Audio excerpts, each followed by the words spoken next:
Good day, Miss. My name is Teniola, and today I'll be answering the questions you gave to me for my case study reflection.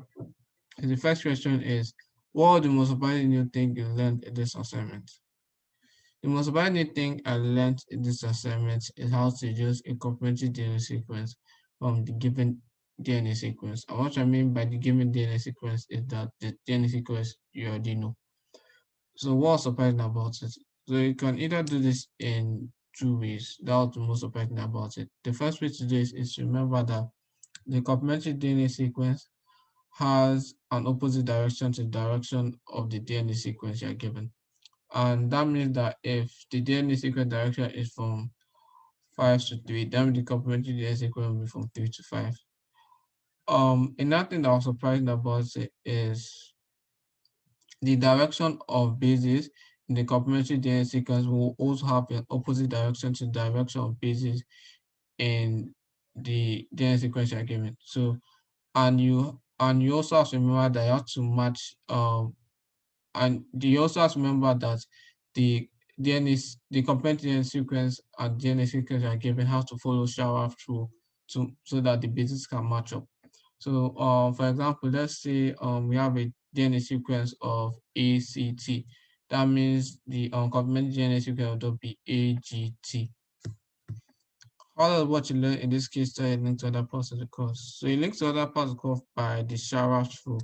So Sharash rule just states that the percentage composition of guanine and cytosine are the same, and the percentage composition of adenine and tyrosine are the same as well.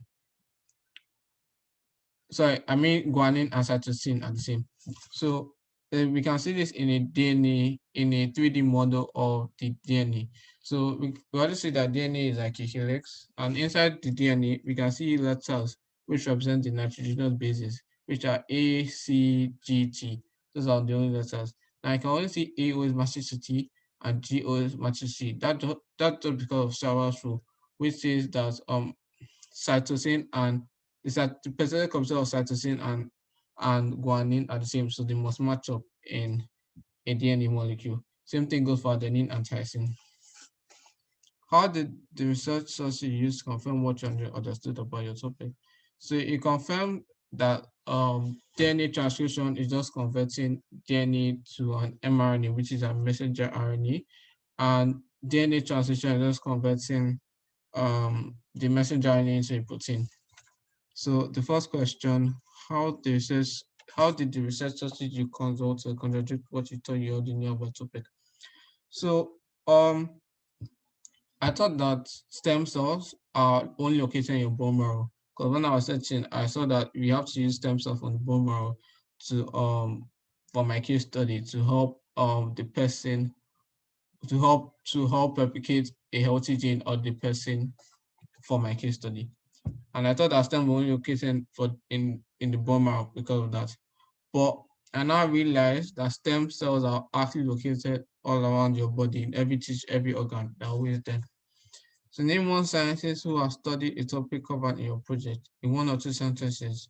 Summarize what the study has covered. So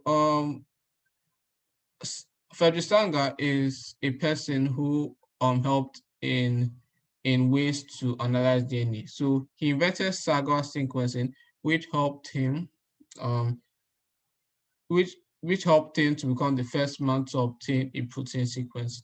So that's what he discovered, a protein sequence. Thank you, Miss, for listening to me. Hope you have a nice day. Bye.